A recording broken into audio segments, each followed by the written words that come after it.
everyone. We're going to go ahead and get started. My name is Nicolette Gordon. I am your District 44 contest chair this year. And I wanted to say thank you for taking the time to come out tonight and view this training. It is going to be wonderful. We have two heavy hitters on the line tonight that are going to help us learn more about how to put on a virtual club meeting. But first, I would like to introduce to you our program quality director. She's the one that tapped me on the shoulder and said, hey, I need you to do this for me. And I think it's befitting for her to start off this call and say hello to everyone and introduce our deck for you. We're not the entire deck, but our quad that I see is on the line. So please help me welcome our program quality director, Roxanne Rush. Happy Thursday, everyone. It's wonderful to see all of you. We do have our fabulous District Director, Karen Doyle, here tonight. We also have our Club Growth Director, Kari Evans. Welcome. I don't know about you, but did you think that we would still be in virtual world after all this time? I thought for sure we would be done with it by now, but we are not. And unfortunately, it is here to stay probably for a few more months. But life doesn't stop just because we're in virtual world. And for those of you that had a chance to see our international speech contest at the division and district level, we worked very hard to plan and prepare in the virtual world to make sure that we had excellent contests, even though we couldn't be in person. And so we thought we would share some tips and tricks that we learned. And we have two of the best here tonight to help train us. I'm very excited that Dr. Monica Ogando is here to talk about best practices from a Zoom perspective. And then we have Kathleen Bingaman, who of course is queen of contests, to share other things with you. So please help me welcome Dr. Monica Ogando. Hi, everybody. Welcome, welcome. I'm so glad that you are here. I am excited to support you in getting technically prepared for our contest season. So I'm going to go over some technical Zoom things. And what I would love for you to do is, as I'm speaking, if there's something that I'm saying that you either don't understand or you want more information on, then please, by all means, put your questions inside of the chat. We're going to get to those questions towards the end of my presentation. And then when Kathleen is going to come, and then she's going to do more of the contest how-to, and we'll have some questions for her as well. And then we'll have a general Q&A at the end in case we didn't capture anything, or if you came in late, or if something came up during my presentation that you didn't think of, and then when Kathleen mentioned it, then you thought of it, etc. So we just want to capture all of your questions to make sure you walk away feeling equipped, feeling trained, feeling empowered, ready to go and have a kick-butt contest season, albeit virtually, okay? So I am going to share my screen here with you. And first, let me just take a kind of like a informal poll. How many of you are familiar enough with Zoom that you feel like the basics are pretty much covered, you just want to know the advanced stuff? So if you're a preemie or a newbie, say newbie, and if you like advanced, then say advanced in the chat. That would be super helpful if you will put that on the chat. In the meantime, I'm going to open this up and hit present. Look at us, look at all spiffy. Wow, quite a few advanced. I think we've all learned a lot. Look at that. There's some newbies. Yeah, okay, so I'm going to cover some of the basics just for the sake of, you know, giving some love to our newbies. So advanced people, be patient, and then I'm going to talk more about the advanced stuff, and newbies, try to keep up, okay? So I'm going to first request some kind of housekeeping stuff, because these are some of the tips that you're going to want to give people in your contest as well. You want to let them know that their attendance to their virtual contest affirms that they agree with the privacy policies of Toastmasters and of Zoom, that they must mute their audio and video for the speaking portion of your contest. And if they have any technical issues with audio or visual, you want to raise your digital hand. I'm going to show you how to do that in just a minute. And, you know, sometimes stuff just goes wrong. Sometimes the audio doesn't work. Sometimes you thought you had it prepped when you rehearsed and it didn't work when it went live. Let's all agree to extend grace for technology mishaps and snafus. They're all free of charge. So I'm going to show you some, this is just kind of repeating that. I'm going to show you some of the menu buttons that you have at the bottom of your screen. You should be able to see on the lower left-hand corner of your menu a mute button and a video button. If you are already on video, it'll say stop video, like this one says. If you are not yet on video, it'll say start video. Now, what I want to point out also is that each one of these has a little arrow going up. That's so that you can actually test it in your, or try that in on your end. And you will see that it'll ask you, ask you what speaker or what headphones or what audio system you want to hear the audio, and which one do you want to distribute your audio to, your speaker. We also have over here a security button. This is when you're a host. You may not necessarily see that yourself because you're a participant right now, but if you are the host of the contest, then that's the tour that you're on right now. You will have a security button that allows you to enable the waiting room. This gives you an opportunity to see the name of people as they're coming in, so that if you want to double check your registration roster and make sure that this person is not a troll but an actual registered participant, then you can do that. You can also disable the waiting room and just let people come in. You also have the option to lock the meeting, so that this is particularly good for if you have a team or your committees, your judges, or anybody that wants to rehearse, and you have everybody in the Zoom meeting already. You can just lock it so that you won't be disturbed by anybody else. When you click on participants, another dialog box will open probably to the left, to the right of your screen, and you will see the list of participants on there. One of the best practices that we discovered in the last contest season that we had is that we ask the speakers to change their name so that it can say speaker dash and then their name. When you do your selection of the order of speakers, then you can also select that as well. Make sure that they have that in their name. And that way, because the participants' names are alphabetical, it'll be easy to say, oh, here are all the speakers, or here are all the ballot counters, or here are all the judges. Well, actually, you don't want to talk about judges, but the ballot counters, the timer, for example, etc. Okay. So that's one pro tip. And the way that you change a name is if you go to the participants list.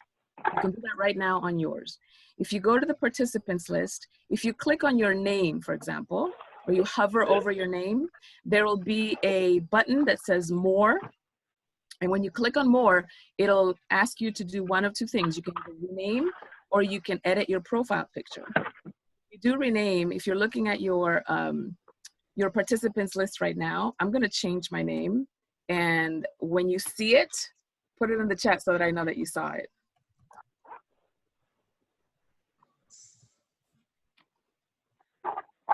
Let me know if you saw my changed name.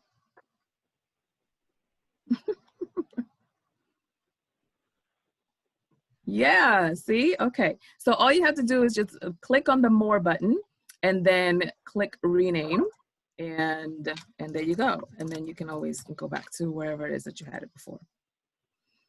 So you're always going to have at least one person who's trying to be cute with the participant name, trust me. So now, the other thing that you want to keep in mind is that chat button right there opens the chat feature also towards your right hand of the screen. And if you open it, when you're the host or even as a participant, if you're sharing screen as I'm doing right now, even if you have the group chat open, that won't show in your screen. So that's a good privacy feature that some people may not necessarily be aware of.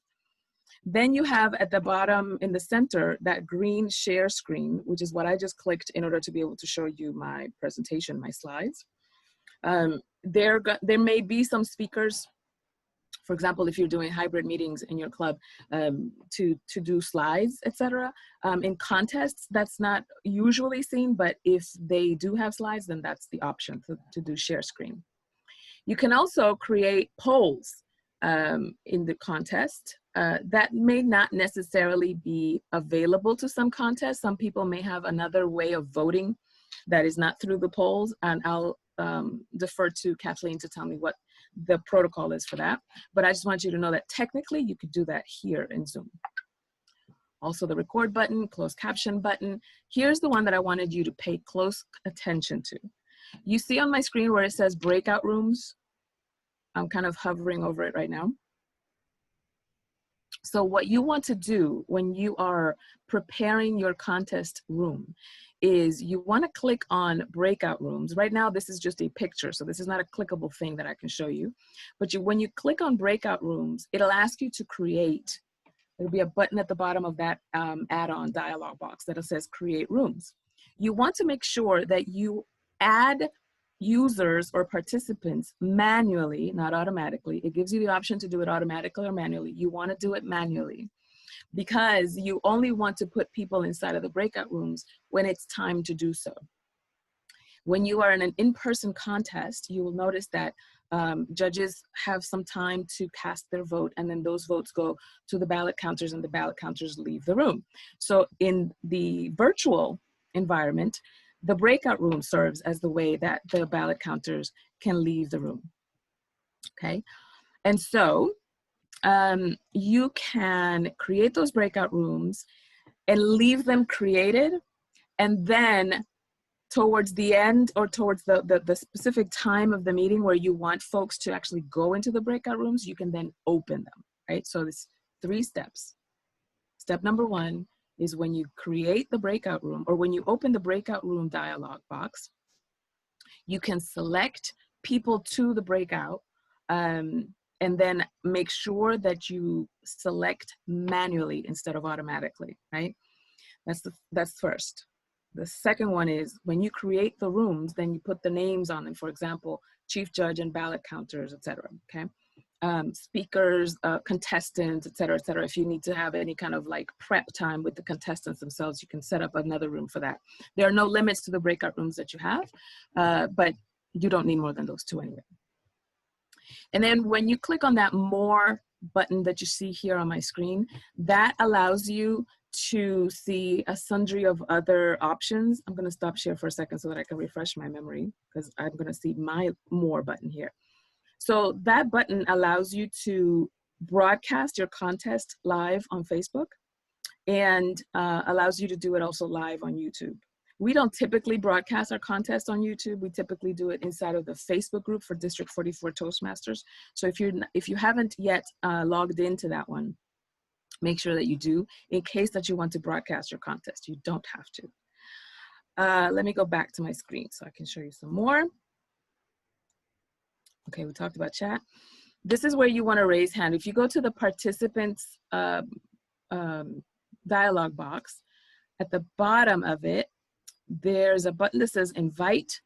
You might have one that says raise hand on the right or on the left. I don't know exactly where they put it these days, but that raise hand button is what you want to instruct the participants of your contest to do so that if they have a question for your tech Toastmaster, as it were, somebody that supports you with the technology aspect of the contest in the virtual world, that person can go to that raised hand and say, you know, what do you need, et cetera, so that because everybody's going to be off of video and off on mute, everybody should be muted except the speakers, then that way you can preserve the quality of the audio for your recording, and then that way also still be able to handle whatever breakdown or question people have in the chat, okay? Let me see what else I want to tell you. In settings, but what happens when you go to your Zoom and you open up your settings, then you want to make sure that you come to video, and under video, make sure that you have the hide non-video participants. This really cleans up your screen to make sure that you only see the people that you need to see. In certain contests, you're going to want to make sure that everybody that is a functionary in the contest can see at least the timer, because the speakers, when they are live, you're going to want to pin or spotlight their video. I'm going to show you how to do that in just a bit. And they're going to be the main ones on the screen. Just like if I stop sharing, I'm going to be the main one on the screen. Do you see me on the screen, or do you see gallery view? Main one, right? Give me a thumbs up if you see me as the main one. Okay, great. So when you have your contest, you're going to want to do spotlight video on the speaker so that everybody can focus on the person that's on the stage, right? And so if they only can see themselves, you need to make sure that you pin the timer so that in the gallery view that you have at the top bar where you see other people with video, that you see at least the timer, so that when they're speaking, they can see those timing signals as they would if they were in an in-person contest. The way to do that, again, you won't be able to see that here in your menu because you're a participant, but when you're the host, you can hover over somebody's name and click on more, just like you did for renaming. But now I have other options. I have options as a host to stop somebody's video, to rename them myself manually. I can pin the video or spotlight the video. Now, what is the difference? The difference with a spotlight video is that it takes over the screen. The pin is just when you see that video bar at the top, that person's video gets pronounced in there, but they don't necessarily take over the screen. Does that make sense, everybody? Give me a thumbs up if you get what I'm saying. Okay, great. Now, let me see, what else do I need to tell you? Let's see, before I go over and review any kind of questions. I just took this screenshot from us, like just right now, just right now. So I wanted to show you what I'm looking at with my menu. You see at the bottom here, oops, can this go away somewhere? Lord have mercy. Go away. Okay. Do you see my menu at the bottom? Okay, great.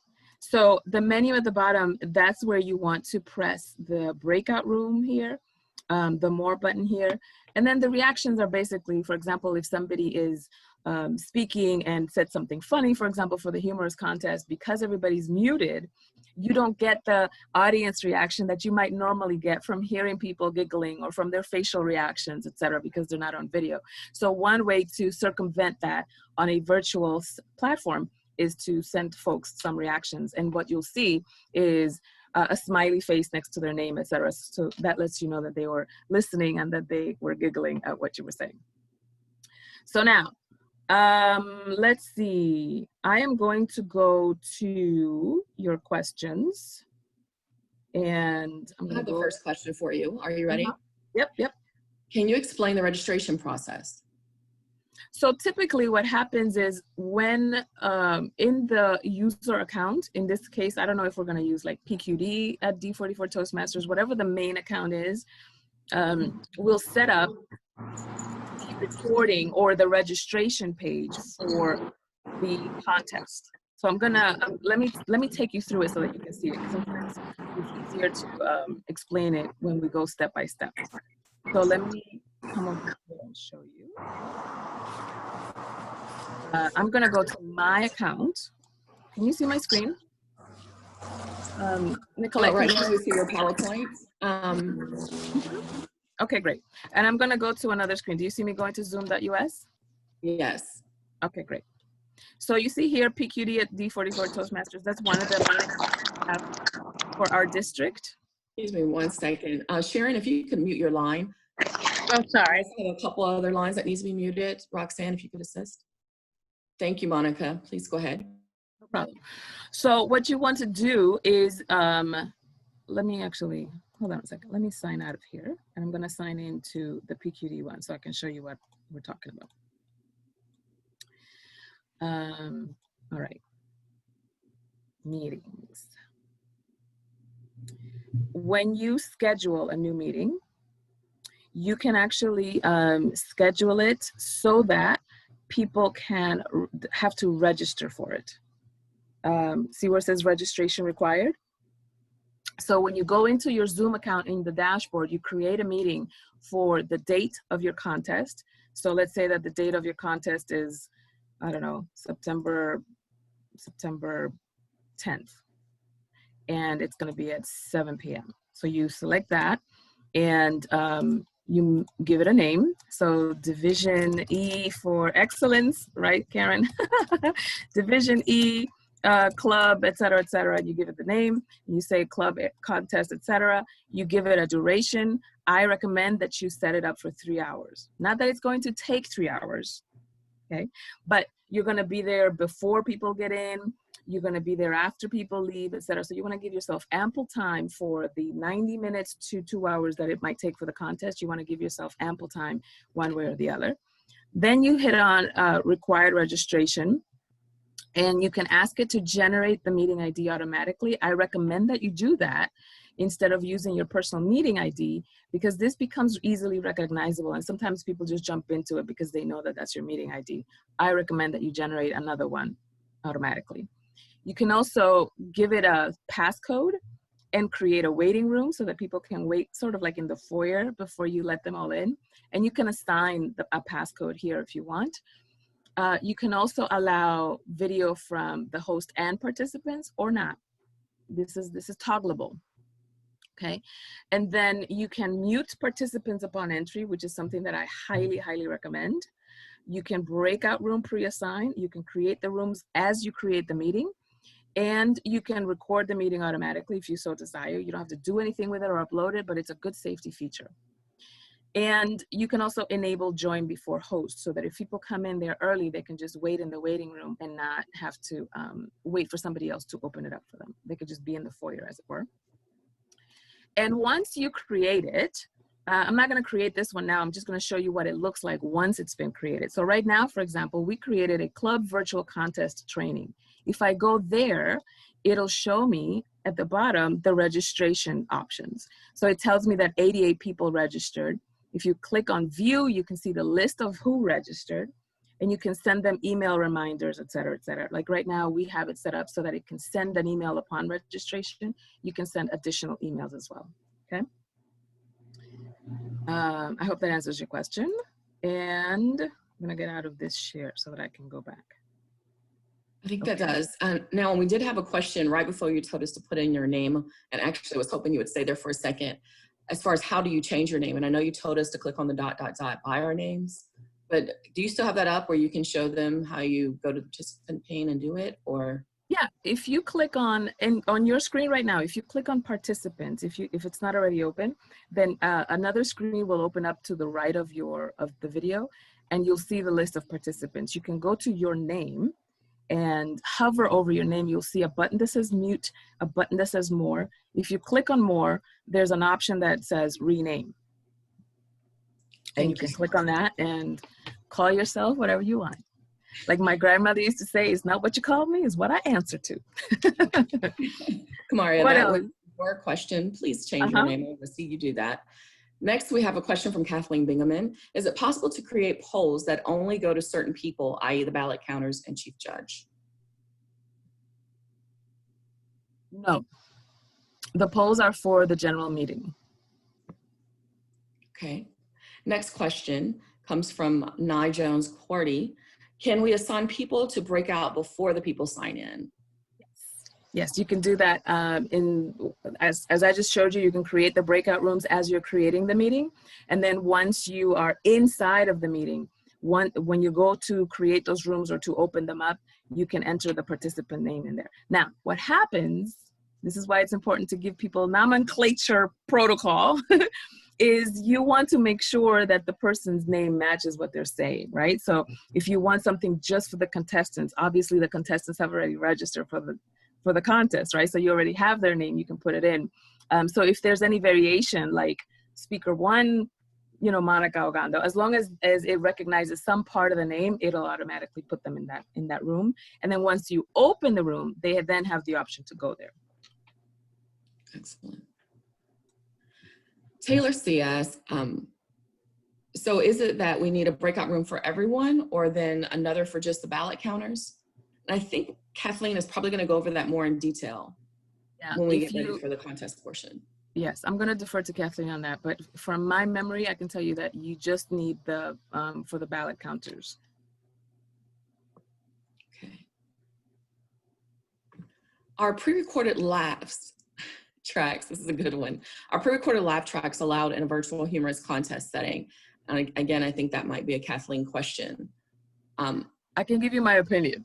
And my opinion is if you have music, if you have laugh tracks, whatever it is that you need to do to have your contest be more engaging, by all means, if it doesn't break any contest rules, I say do it. Di asks, are clubs allowed to use program quality directors' accounts for contests? I see Roxanne shaking her head. Unfortunately, we cannot accommodate all the clubs. There's 184 clubs. It's just not possible. But check with your area directors and division directors. Division directors do have a Zoom account, and a lot of our area directors have their own Zoom accounts. So it's possible that they can accommodate you.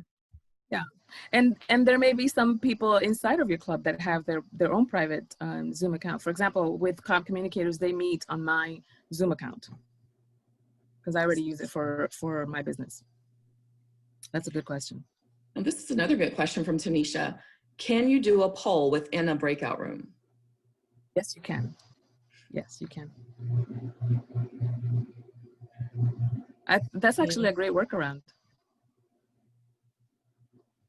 Okay. All right. I think that does it for the questions for you. I want to thank you so much for your time.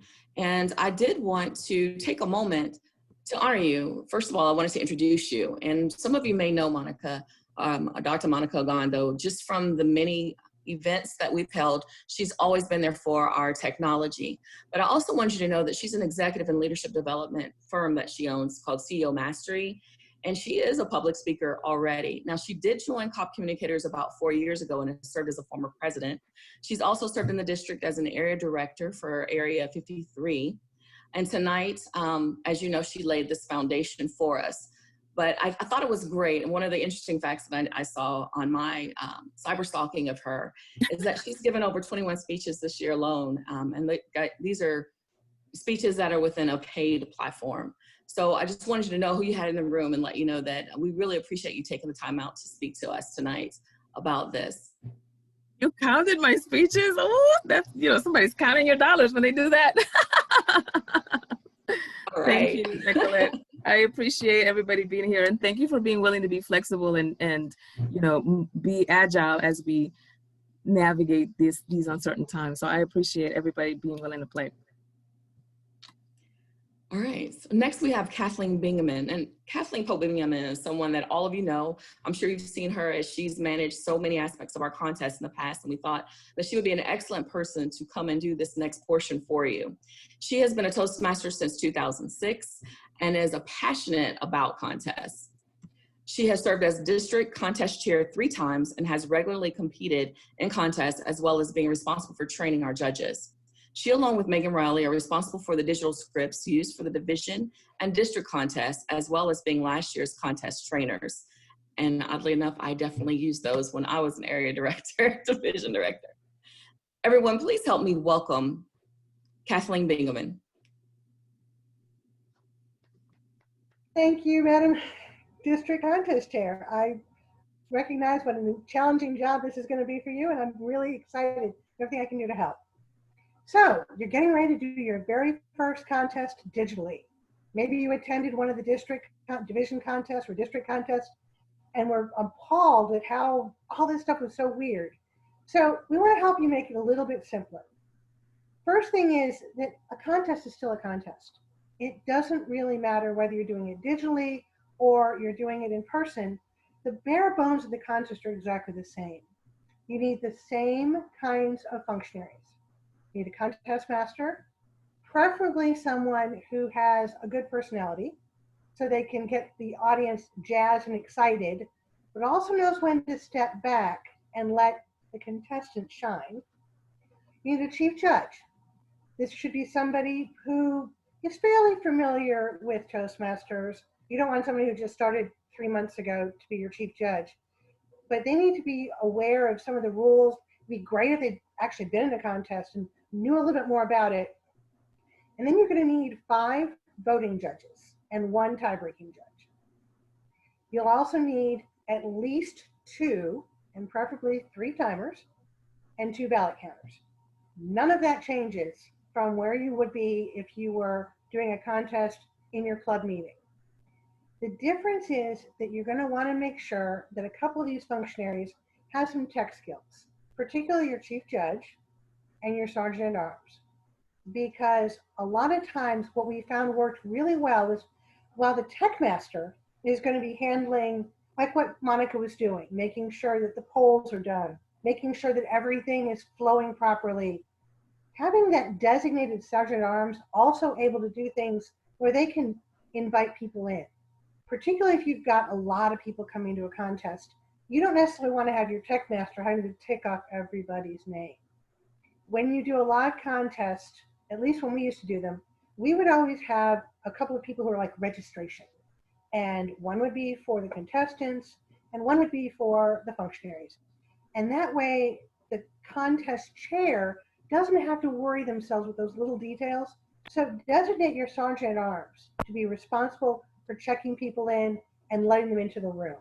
That's a best practice that we found when we did the previous contests. Now, the contest itself. A few things are a little different when you're doing it digitally.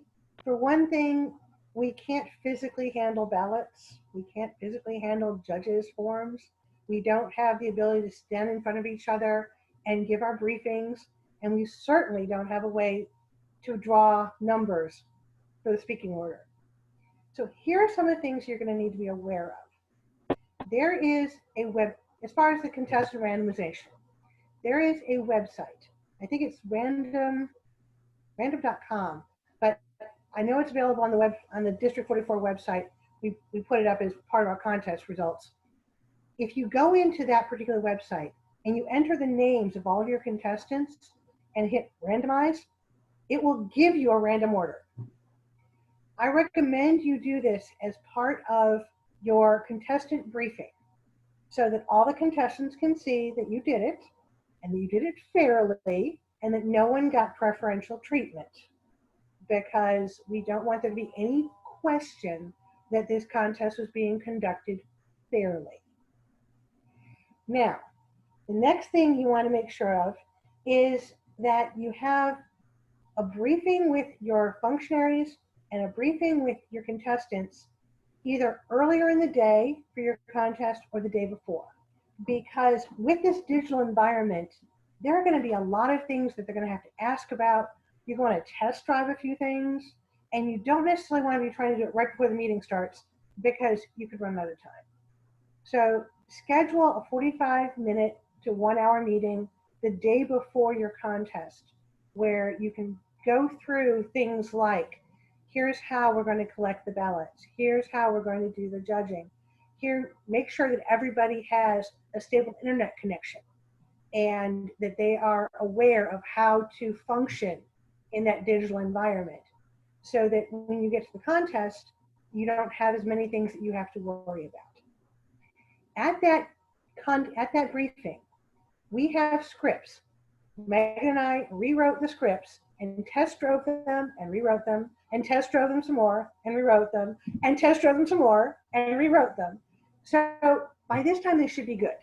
But we have scripts available on the D44 website for briefing your judges, your ballot counters, your timers, your contestants, and your sergeant at arms. We have also scripts for orders of business so that your contest master actually has an order of business that they can follow to make sure that they are complying with Toastmasters rules when it comes to the contest. Want to make sure that even though we're doing this virtually, that we're still adhering to the rule book. And that's the other thing. Make sure you've got at least a couple copies of that rule book down there, because if something comes up and you've got a question, consulting the rule book is always a good thing to do. I know it very well, but I still have one beside me when I'm doing any kind of contest to make sure that if something comes up and there's a question, I can consult the rule book. And the way I approach it is, if the rule book says thou shalt, thou shalt. If the rule book says thou shalt not, thou shalt not. Everything else is open to interpretation. And that interpretation is usually done by your chief judge and your contest chair in consultation. Because the rule book's not going to cover everything, but you want to make sure you're familiar with it, you know where to find things in it, and maybe you've got a few ideas about how to interpret some of the more common questions that come up. If your club doesn't have enough people to staff all your functionaries, you can reach out to another club and maybe say to them, listen, if you'll help us with our meeting and our contest, we'll help you with yours. And the clubs don't even have to be close by anymore because we're doing it digitally. You can reach out to a club that's in Rome, even if you're located in South Atlanta. So please make best use you can of the fact that geographic boundaries have been completely erased at this point. Just find the best people to help you with your contests. Let's see, a couple other things that you want to kind of focus on. When you're talking to your contestants, and this is some of the stuff we just figured out as we were going through the contests, some things to tell your contestants to try and help them be successful. It is a good idea for them to be visible from at least their waist up. They don't have to be visible from their feet up, but up from their waist up is usually a good thing. You also want to tell them that the successful speakers during our digital contests generally followed these proportions. They were situated in the middle third of their screen if you looked at it from side to side. And they didn't move out of that middle third too much. They moved a little bit to each side, but they didn't go all the way to the edges because there's a chance you're going to get lost. And then when you're standing up, if you divide it in fifths this way, you want to make sure that a fifth of the screen is above your head and you contain 4/5 of the screen. The most successful contestants had a fairly blank background. They didn't have something like what I've got behind me with books and all sorts of knickknacks. Generally, they were successful if there was a blank screen behind them. There's nothing that says you can't use a green screen that creates that blank behind you, but be careful. If you move a lot, you're going to start seeing shadows of yourself because the green screen is not going to be able to keep up with your movement. And so you'll have these places where you might lose a little bit of your hand or part of your head. So if you're going to use those, practice. So you make sure that you know how to function with that green screen environment. Once you start the contest, you've got your sergeant at arms who's going to be letting people in. You've got your contest master. You've got your chief judge. I recommend that before the contest starts, you have another small breakout with your chief judge and your functionaries just to check in and make sure everybody's there and to make sure that everybody's aware of how this is going to work. And then with your contestants, that can be where you can meet with your contestants, make sure they're all there so that you've got everybody in place. And if there's supposed to be a second place contestant, you can make sure they've got it already. We found that there isn't that much difference when we're running the contest itself, because once the contest starts running, the biggest thing is the contest master has to do a few things extra. We found that the best contest masters would introduce a speaker and say, our next speaker is Nicolette Gordon. Nicolette, could you please test your video, test your audio? And Nicolette might say, testing 1, 2, 3, just so we made sure that there was actual audio before we threw Nicolette off the cliff and asked her to speak. Toastmasters has actually got a rule. If technology fails, then you allow the contestant to come back in, you give them an extra 30 seconds to finish their speech, and you let them move forward. If in the opinion of the chief judge and the contest chair, a particular contestant's technology is unstable, they can then be moved or they can be left out of the contest. Those kind of things are available on if you go to Toastmasters International's website and type in digital contest rules, there's a whole series of FAQs of things that happened during this year, during our digital environment, that you can then look at and kind of familiarize yourself with, because those are the most common kinds of things that can happen. Let's see. Oh, another best practice. After you finish with the speakers, the way that the judging is done is different. It's done essentially through email. We've created a form that the chief judge sends to the judges that takes the place of their actual judicial form itself. It has the name, it requires the judge to type in their name, to put in first, second, third, or in the case of a tie-breaking judge, all the contestants, and then put in their email address. And then they email that to the chief judge. The chief judge then, once they get into the breakout room with the ballot counters, they share the screen like Monica showed you how to do. And once they've shared the screen, they go to their email, and each one of those ballots is pulled up so that the ballot counters can see it, and the ballot counters can complete the ballot counter tally form. And then once they've all filled in a particular contestant, move on to the next one, move on to the next one, until you've completed all of the judges' ballots. Generally, if everybody's on top of it, this doesn't take more than 5 or 6 minutes. But what we found worked well was after the speaker is finished, you would take maybe a 10-minute break and allow everyone to go to the bathroom, get something to eat, get something to drink. They could chat with each other. And that way we didn't have this interminable waiting. As we waited and waited and waited for the chief judge to finish counting the ballots. So it's a good idea after those interviews are done to have like a 10-minute break. If you just leave yourself a little bit of a break time, so you don't have everybody just kind of sitting around going.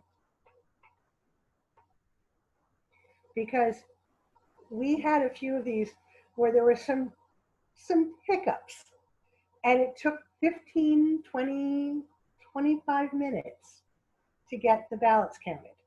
And we had people sitting around waiting and waiting and waiting. So just give yourself a little bit of a chance to get rid of that. Now, by the time we got it done, we had it down, but still, we go with a bunch of new people in the clubs. You kind of want to give them a little extra time. Let's see, I think that covers all of the stuff that I had on my notes to make sure that I included in your best practices. For the chief judge, do find someone who's tech savvy, because they're going to have to essentially manipulate things. They're going to have to be having an email as well as having their Zoom up at the same time. And we have a list of trained judges and trained chief judges. There isn't any differentiation that says they're trained in digital versus anything else. But do make sure that everyone you're working with is familiar with using, being able to use email and use Zoom, because it's going to make the whole process a whole lot simpler. Good luck with your contests, and you have resources. You can reach out to me, Roxanne, Megan, Nicolette. There's Cheryl Bunchamino, Barb Wallace. We're here to help you and make sure that you are successful in having these digital contests. Excellent. Thank you so much, Kathleen. And we have some questions for you as well. And Monica, I think there's another one in here for you that I missed last time. So whoever can answer, that would be great. But does pinning and spotlighting work with your mobile device? Is that something we can use when we're on our phones? You want to use that on your desktop or your laptop. The pinning, when you're the host, you want to make sure that you're on a laptop or desktop, because you have more settings and more flexibility to manage the meeting. If a participant is on the contest through a mobile device, then whoever you pinned, that's the person that they're going to see when they go to the main video for that meeting. Okay. Now, Kathleen, I know you answered it in the chats, and we know your preference, Monica, but are pre-recorded laugh tracks allowed in virtual humorous contest settings? No. According to Toastmasters International, it can create an unfair advantage. If you're giving a humorous speech and you've got a laugh track, it can cause an unfair advantage, and they don't allow it. Okay. I wanted you all to make sure that you understood that, you know, we always try to follow the rules to the T, and sometimes people are disqualified for things that are similar. Maybe not necessarily using a laugh track, but as you know, speaking over time or using something that is not original thought or original material, a certain percentage of. So please make sure you understand that no laugh tracks are allowed. No extra things that are going to give you that leg up while you're doing your speeches during the contest. Let's see. I had another question here. Pinning the timer, what is your best idea of how to handle that during these speeches when someone is speaking? You know, Monica, can you go through how to pin your timer? Pin the timer? Mm-hmm. Okay. So let's say that, let's see, if I take myself off of canceling the spotlight and I just do the gallery view. Can you all see a gallery view right now? Give me a thumbs up if you can see a gallery view. I'm still on you. You I can are? hit the waffle though. I can go to it. So when you can see the gallery view, if you want to assign, you want to spotlight your somebody on the video, when you do the ellipses next to their name, if you hover over somebody's video, it says mute, or it has the ellipses. When you're the host, you can mute that person, or you can click on the ellipses, and the ellipses drops down another menu. You can then select spotlight. Now, what happens with the timer when you do a pin on them is that when you do the spotlight, everybody else goes up on a little bar of videos. When you pin the timer, that timer is going to be visible. Like right now, I don't know who you're looking at in your bar, but I'm looking at Ling Hey, Diane Ernest, ADG74 Sean, fantastic, fabulous, somebody or other. It doesn't fit the whole screen, Tanisha Smith, right? So if I wanted to pin somebody, like I only have 5 videos in there, but if I wanted specifically the timer, I would go to that person's video, I would click on pin video, and then everybody would see Tanisha's, for example, that I just pinned her, right? And so that way, that timer will be available. Does that make sense, everybody? I think that well covers it. And again, if you need help after this, please feel free to email us. We'll make sure that information goes out on the follow-up email that you'll receive with a link to the recording. And Julie just asked, can you spotlight and pin videos at the same time? The answer is yes. Okay. So this is a question from Sheila Davis Wiley. In regard to choosing the speaking order, while the contestants are in their breakout room, you can also place numbered cards and envelopes and have each contestant choose their own envelope. And you can show their card on the screen for all other contestants to see.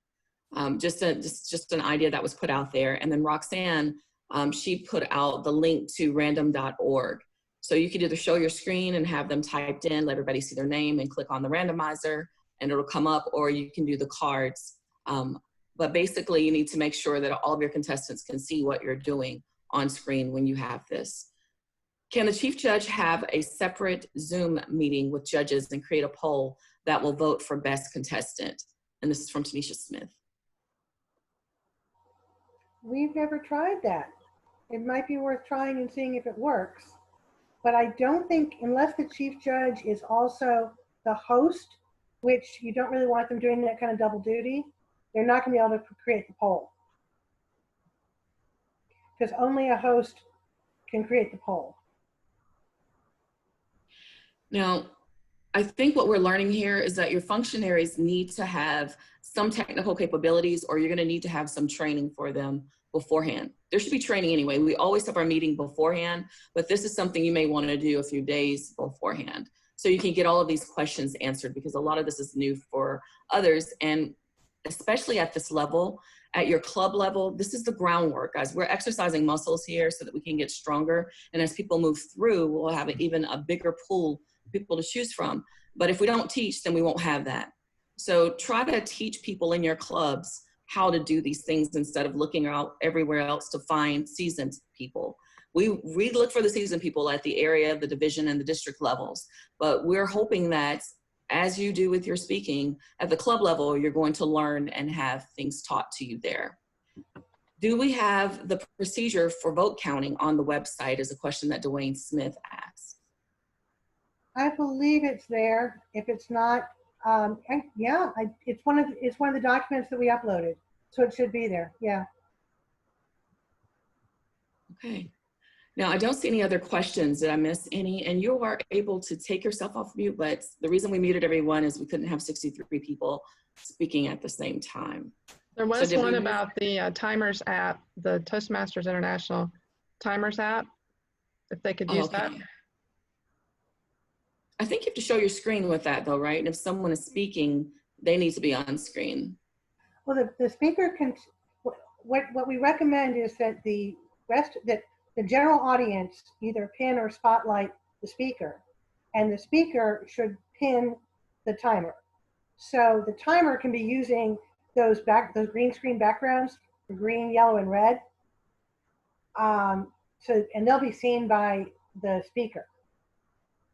So yes, those timing apps are wonderful. Right, I know there's an online app for Toastmasters that you can literally put on screen and it does the countdown and changes the colors for you. Wasn't too sure, Mary David, if you were talking about that app or if you're talking about us changing our background colors. As you can see, Roxanne's is blue, but there's a green, a yellow, and a red one as well.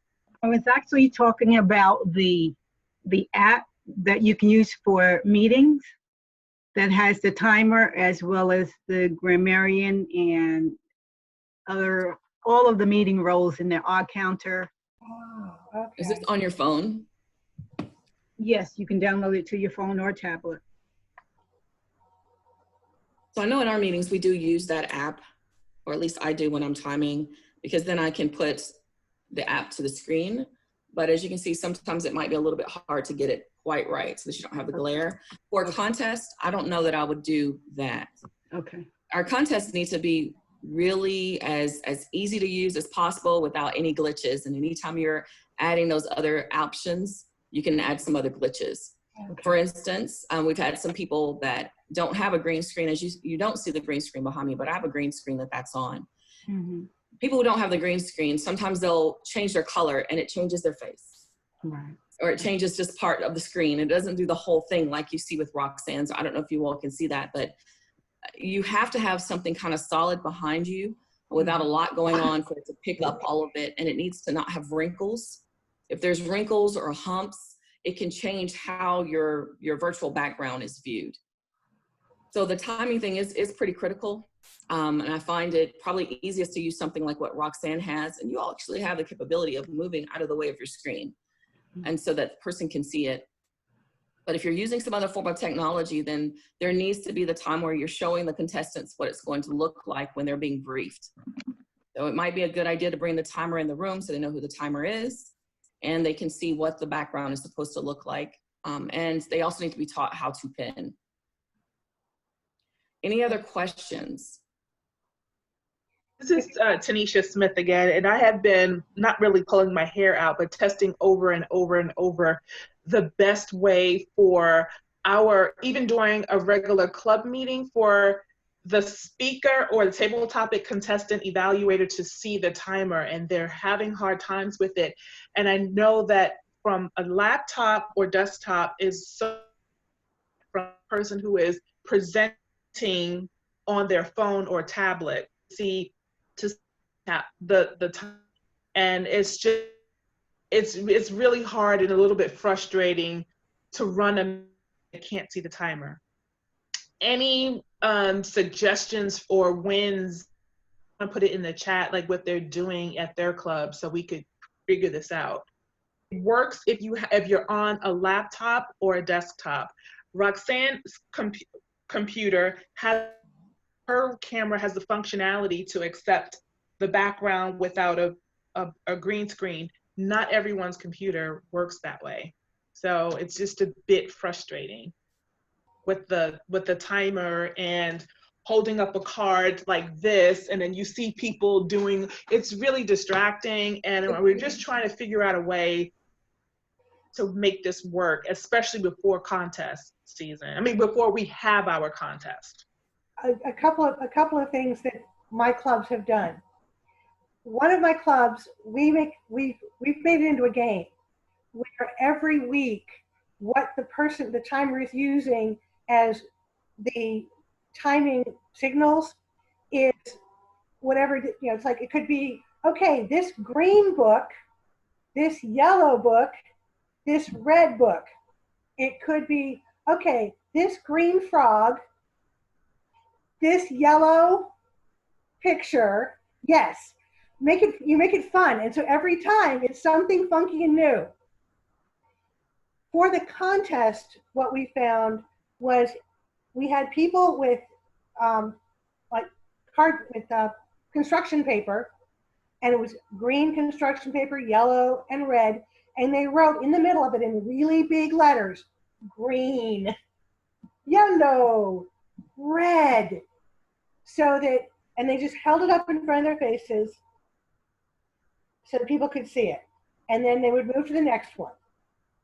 So Kathleen, what is the rule? Well, for us. What is the rule on holding the timing card or whatever? I heard you just hold it once and No, you put it down. You keep it up. It You keep it remains up into Okay. the next color. Yep. Got it. So once you hit green, we have green until we come to yellow. Yeah. Until we come to red. Because otherwise, you hold it up and you put it down, that person may not have been looking. Yeah. And they're busily chatting along, and suddenly they're at 7 minutes and 45 seconds because they never saw the timing signals. We So debate in my club with that. you hold it up Okay. from 5 to 6, from 6 to 7, and from 7 to whenever they stop talking. Yeah, and you should make sure that, like Kathleen said, or I think Nicolette, you should have the timer attend the contestant briefing and make sure they know who the timers are. And we want to have the audience all on video during a contest so that all they really can see is the timers. And we made sure for the contest, and I know, Tanisha, you were a timer for us, weren't you, in Yeah, some of sure. the division? You I want to make sure you was, get- but I didn't know what you did to keep it. Like I didn't know what function you use as on the district, but on our contest, on our club level, I'm just trying to figure out how to keep the timer there. But it doesn't work. I noticed that it does not work well with those who are on mobile devices or tablets versus the desktop and computer. Yeah, there are limitations when you're doing it from your phone or your tablet that you don't have when you're on this. So, and Di made a good point of making sure that your timer has the equipment. So whether that equipment is the piece of paper that has the colors written on it or the ability to change their backgrounds, there needs to be that capability. And if they don't have it, then it's probably not the position they need to take for the meetings. There's so many others they can do. Speaking one more thing about the timer is the only one who attends both things. Generally, when I'm chief judge, I brief my timers first because I need to give them their paperwork and all of that sort of thing. And I get them done so they can then go to the contestant briefing and do their demonstration of the timing device or the timing signals. So, that's one other thing. Make sure that you send out all the paperwork ahead of time so that your judges have their judicial guide and ballot, the ballot counters have the ballot counters form, the timers have their timing forms, so that everybody has their forms before you get to your briefing. Kathleen, did you do that email that you guys were using for the judges at the end? The email for the ballot, was that added to all the contests? Yeah. And if it is not currently on the website, I have it in a Word document and I can send it to be uploaded. Okay. And I'm assuming the documents are fillable PDFs. Email. Kathleen, the documents are fillable PDFs? They are Word documents. Word documents, okay. And if you change them, we will be very angry with you. I'm not touching it. Not touching it. So hard on those. Well, everyone, I think this was a really great training, and I do apologize for going over the time. We're about 3 minutes over, but I think we used that time very wisely. Again, if you have any other questions, you have Roxanne's email address. We're going to send out the team's email address so that you can get back in touch with us. And again, I want to thank you for coming out tonight. Roxanne, did you have anything else that you would want to say in closing us out? I just appreciate everyone being so enthusiastic about contests. Please try to encourage your club members to compete. We'd love to have a big pool of competitors and new faces to choose from. It's so exciting. It helps them grow in so many ways. I know sometimes people feel like they're not very funny, but I competed in a humorous speech contest. I never thought I would be funny, and it was an amazing experience. I highly recommend it for everyone. If you're a VPE, you do not have to be the contest chair. If someone else, if you want to compete, compete and give somebody else that opportunity. Encourage your club members that don't want to compete to serve as functionaries, because again, it's such a great learning experience. And then they can move forward. We will have judges training, contestant training, contest master training. That's all coming in September. So there are many opportunities for your club members to learn and grow. And please, please encourage them to participate.